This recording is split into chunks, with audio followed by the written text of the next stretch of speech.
As I look back and reflected upon all those memories, stories, people, and places who have shaped me into the person I am today, I was nothing but overwhelmed with a deep sense of nostalgia, gratitude, numbness, and ecstasy.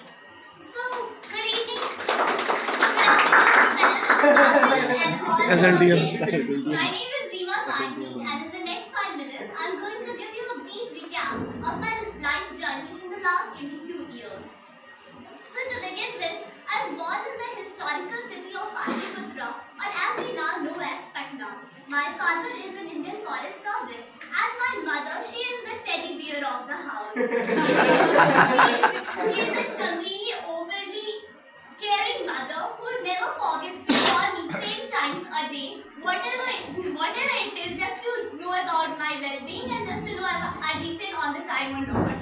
So, when I was 3 years old, my relatives announced to me that God has been very happy with me and therefore He has gifted me with a little tiny living toy. That living toy was my baby brother, who has now grown up to be a very young, handsome man, and he is now doing his BBA from Christ University, Bangalore. So he is my salvage. He is the person I go to every time I'm in the deepest of the trouble. He actually offers me the coolest advice possible. But he's not all that goody good, because in consideration to all these favors that he does to me, he actually lists me out all those cool gadgets and cool things he wants from Amazon and Flipkart, and I'm the one financing him for all those gifts. So, just going to fast recap of what happened in my standard 10. So, I was adjudged the topper of this school with 94.6%, and the Chief Minister of Bihar himself had felicitated me for being an outstanding student of the school, and I was a topper there. But the glory and the happiness of being a topper could not last for too long. Reason, I opted for mathematics and science in my 11th and thought that I'll be an engineer. Well, obviously the life actually became a living nightmare in those days, because I could not understand or relate only to what is the use of knowing the mathematical derivatives or Asigarna quotients and solving real life issues. And I really thought the subjects are preposterously useless, and from being the topper of the school, I was right at the bottom, complete loser. But there is a saying, Arabic saying, that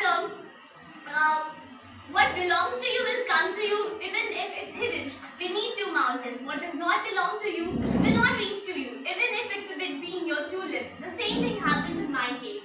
So even after a rigorous preparation of 2 years, I did not even sit for IIT JEE examination because I was very confident of my failure there. That for AIEEE, I took the examination, but the least we talk about it, the better it would be for my own self-esteem, because it was the strategy which I employed to solve all the question was judging and guessing and hoping.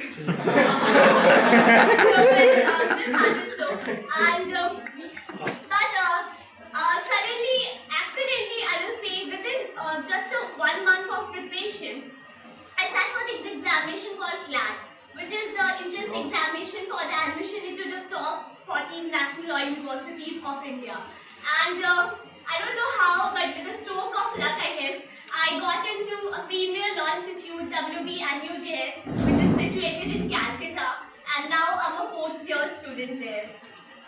So I've thoroughly enjoyed my life in NUJS, because I can actually see that how I can effectuate all those changes which I want to see in the world around me. Not just that, I've also explored so many of other various facets of my own personality. Never could I have thought of that I will take any solo trip in my lifetime. I used to be so timid as a kid, but not just one or two. I took 3 solo trips in Darjeeling, Himachal and Sikkim in the last 3 years. I also joined this NGO called Make a Difference, in which I taught and mentored a group of 20 kids, and it was an overwhelming experience. The reason I got to know that how important it is for us, every one of us, to count our blessings and be thankful for every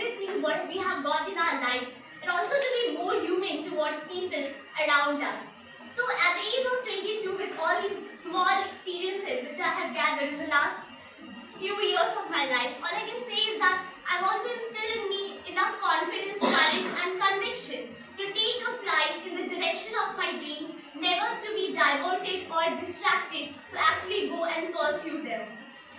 To joining Toastmasters and becoming a better public speaker is just one step ahead in that direction of my dreams. To end, I'll just quote two lines from my very favorite author, Robert Frost, who said that the woods are lovely, dark and deep, but I have promises to keep and miles to go before us.